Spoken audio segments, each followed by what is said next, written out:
episodes. Will you recommend the Job Guide 360 interview guide to prospective job seekers? Sure, I will. The guide is detailed and very comprehensive. Welcome to the deep dive. We take that huge pile of info you need and, well, boil it down into clear, actionable strategy. Today, we're diving deep, not just into finding a job, but really understanding the core strategic thinking of marketing demand generation specialist, especially someone who has to build this whole engine, from the ground up at a fast-moving early-stage startup. It's high pressure. Yeah, and what's really interesting about the strategy insights we've looked at today is, well, they came out of these high-stakes interview situations. These weren't your standard tell me about yourself questions, not at all.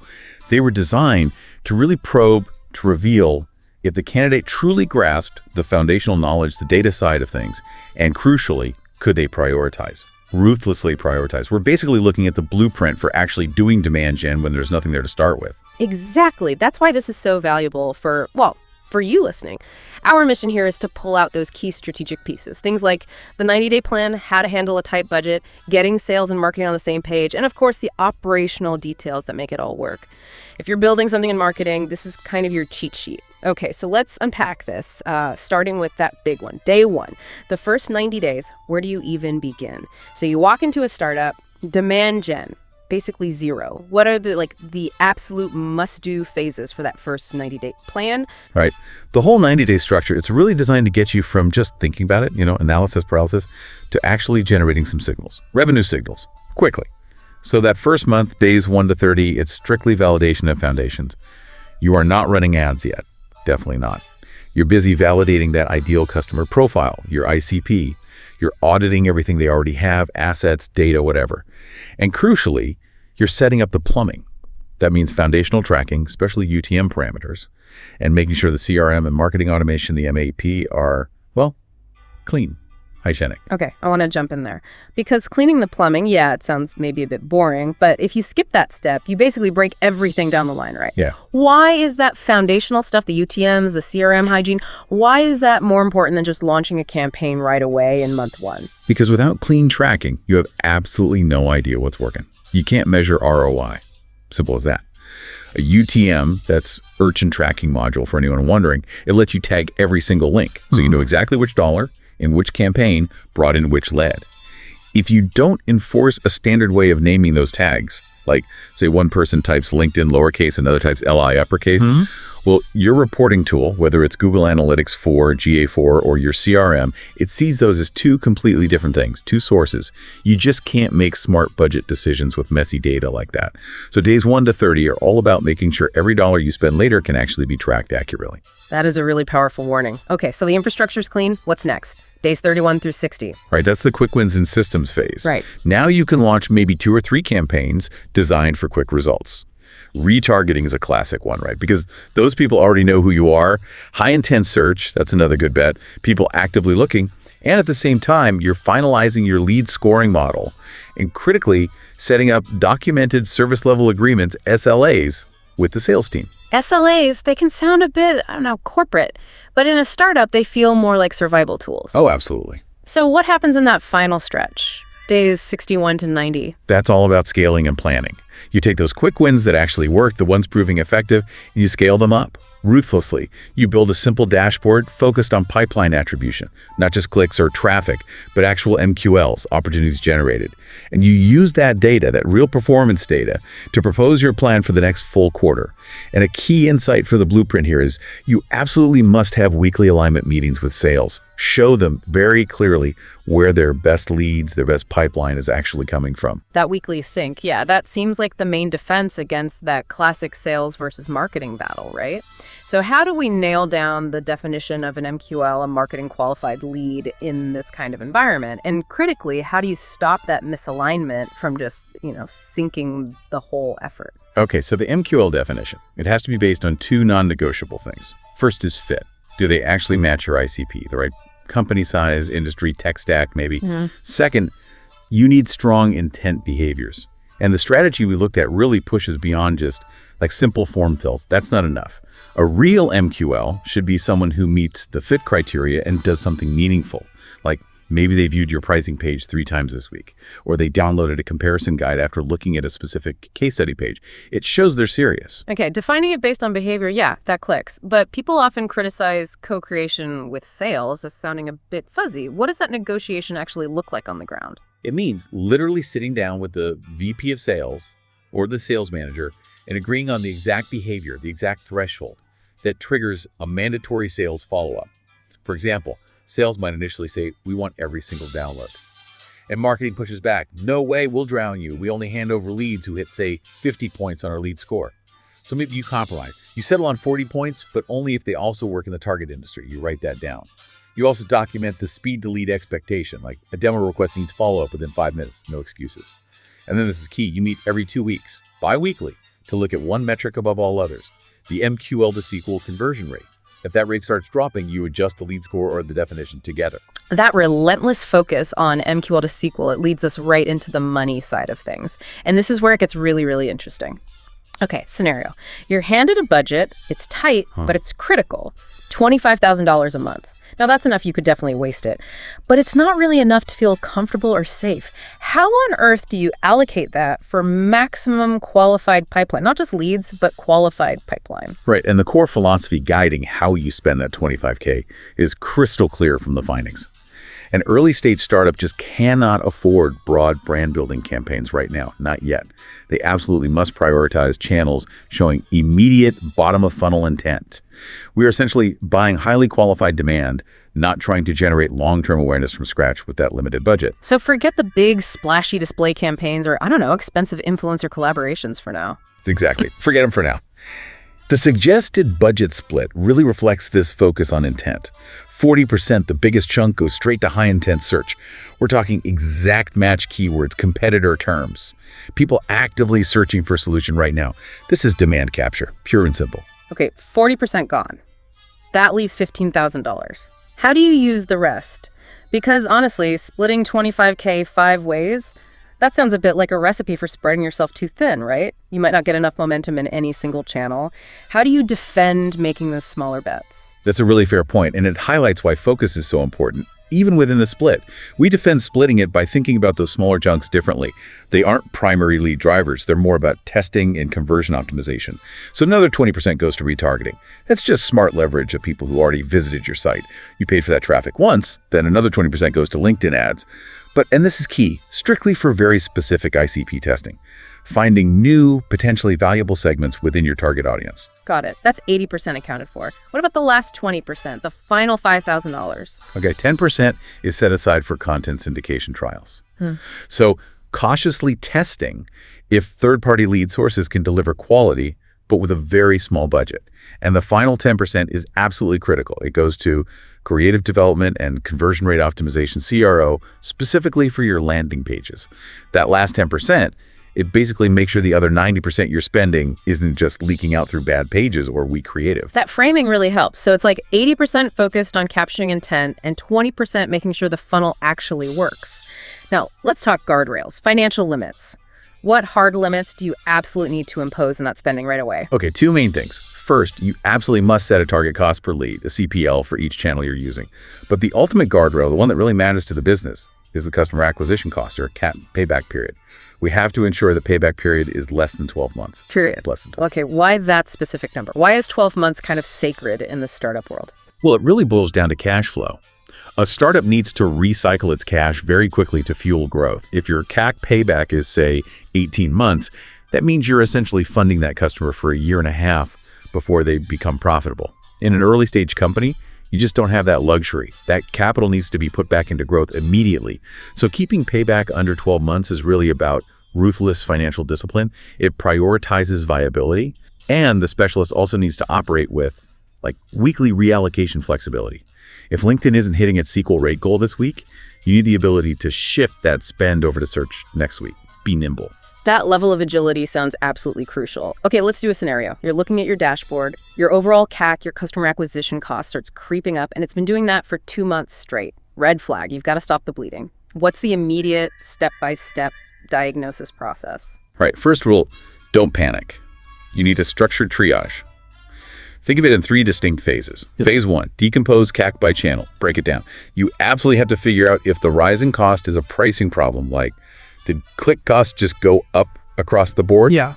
Or is it a conversion problem that our ads suddenly stop converting as well? Or our landing page? So step 1 is figuring out, did the market get more expensive or did something about our stuff get worse? Exactly, precisely. Phase 2, review your conversion rates, your CVRs, but at every single stage of the funnel, you got to look really closely. Start micro. Click to lead rate, then lead to MQL, then MQL to SQL to opportunity. Where's the biggest drop-off? Where's the leak widest? Then phase 3, audit external factors. Things outside your immediate control, maybe. Is the audience we're targeting just saturated? Have they seen our ads too many times? Is our creative just old and tired? Creative fatigue is real? Or are competitors suddenly bidding way more aggressively against us on keywords or platforms? The immediate short-term fix, while you figure out the bigger picture, is usually to shift spend back to your absolute highest performing, highest intent segments and push out a major creative refresh across all your active channels. Stat. We touched on UTMs and data rigor earlier, but let's really build on that operational backbone. It feels like a demand gen specialist's reputation often lives or dies by the integrity of their data, right? So how do you actually enforce that rigorous UTM and tracking hygiene to prevent those, frankly, terrifying reporting mistakes? Yeah, it's all about governance. Before you execute anything, it has to be proactive. You have to define a really strict taxonomy, like what terms do we use for source, medium, campaign name, content type, everything. Yeah. And stick to it. And then you enforce it, usually using some kind of builder sheet, maybe just a Google sheet, honestly, that uses pick lists or drop downs. Lock down the naming conventions. Absolutely no free-form text fields where people can just type whatever they want. That's where the chaos starts. I remember early in my career, we had this one campaign. Half the leads came in tagged as social media, and the other half just social. It took us like 3 days of manual data cleaning and spreadsheets to fix it. The lesson. Good governance up front saves you days of painful cleanup later. Trust me. Oh, man. I think everyone has a story like that. It's painfully relatable. So every single link you generate needs to be managed through this kind of system. Precisely. Yeah. Every trackable link. And not just created, but QA'd. Tested, preferably in a staging or test environment first. You need to actually click the test link and watch the data flow into your real-time analytics like GA4 maybe, or your marketing automation platform. You have to validate that the channel and campaign tags are showing up correctly before you go spend that $25,000 based on potentially bad data. Okay, let's pivot to a success story now. Something that really proves the value of carving out that 10% budget for CRO for conversion rate optimization. What specific levers, based on the strategic findings, can a specialist pull to get a really dramatic improvement on landing page conversion? And what kind of results did they see? Yeah, the findings really hammered this home. Often, the cheapest source of new pipeline is just optimizing the pipeline you already paid traffic for. Plugging the leaks. The example we look at highlighted 3 main levers they pulled. First, they radically reduced the number of form fields. Less friction almost always means more submissions. Simple, but effective. Second, they added compelling social proof things like trust badges, customer logos, maybe a short testimonial, and they put it right up top above the fold so people saw it immediately. Builds instant trust. And third, they focused on optimizing page load speed. Faster pages convert better. Okay, those sound like smart changes. What was the actual impact? What kind of lift did that provide? Well, by doing those things, specifically switching to a higher converting 2-step form and making those optimizations, the page's conversion rate, the CDR, jumped from 2.1% up to 4.6%. Huge jump. And because they were converting more visitors, the cost per lead dropped by a massive 38%. It just proves that sometimes fixing the holes in your existing bucket gives you the highest ROI you can find, way higher than just pouring more water or traffic in. That is immense leverage, especially on a startup budget. Okay, shifting gears again. Agility. This is huge in startups. Let's say your ideal customer profile, your ICP, suddenly changes tomorrow. Like the CEO walks in and says, we're pivoting. It happens, right? How do you reorient the entire demand generation effort without completely stalling out the pipeline you fought so hard to build? Oof, yeah, that's a classic startup curveball. It requires a really decisive, two-pronged approach to maintain some continuity. First, immediate action. Triage everything that's currently running, all your active campaigns. You have to immediately pause any segments that are clearly targeting the old ICP. Stop spending money on low-fit leads right away. And just as quickly, you need to update your high-intent ad copy, especially search ads, to reflect the new messaging, the new value prop for the new target. That minimizes waste. Okay, stop the bleeding on the old stuff, adjust messaging. What's the parallel track, the rebuild part? Right? While you're doing that triage, you simultaneously kick off a rapid rebuild effort focused on the new ICP. Spin up a pilot account-based marketing or ABM list, if that makes sense for the new target. Get some revised messaging out quickly on a fast turnaround landing page. Critically, you need to brief the sales development reps, the SDRs, immediately. Give them updated talk tracks, new target accounts, and make sure your email nurture sequences get updated within like 2 or 3 weeks maximum. You need to start getting early signals from this new ICP as fast as possible. The goal is agility. You want to avoid creating a total vacuum in your pipeline generation while you make the shift. Makes sense. Okay, last big strategic area, content. There's always this debate, right? Gated versus ungated. What's the optimal philosophy here when the primary goal is driving pipeline, not just getting clicks or website traffic? Yeah, the blueprint we analyzed offers a pretty nuanced, practical view on this. It's not strictly one or the other. Ungated content, think blog posts, foundational guides, maybe glossary definitions. That's primarily for awareness and SEO. You're building trust, attracting organic traffic, establishing expertise at the top of the funnel. No forms here. Gated content, on the other hand, should be reserved strictly for high-intent offers. Things where a follow-up from sales actually makes sense because the prospect is showing real buying signals. So you save the forms, the gates, only for the people who are basically raising their hands saying, I might be ready to buy. What qualifies as that kind of hand-raiser offer? Things like ROI calculators, industry benchmark reports specific to their situation, interactive assessment tools, maybe product workshops or deep dive demos. Anything that really demonstrates serious purchase intent beyond just general learning. The strategy really advises prioritizing forms only for those actions that require direct sales follow-up, like a demo request or a free trial sign-up. For other valuable but maybe less bottom-of-funnel content, consider using progressive profiling. Ask for one piece of info at a time over multiple interactions, rather than one giant form up front. And the ultimate measure of success for any content piece, gated or not, should never be just the number of downloads. It has to be the actual pipeline source or influence per asset. That's the metric that matters. Hashtag tag outro. Wow, okay. That was an incredibly detailed deep dive.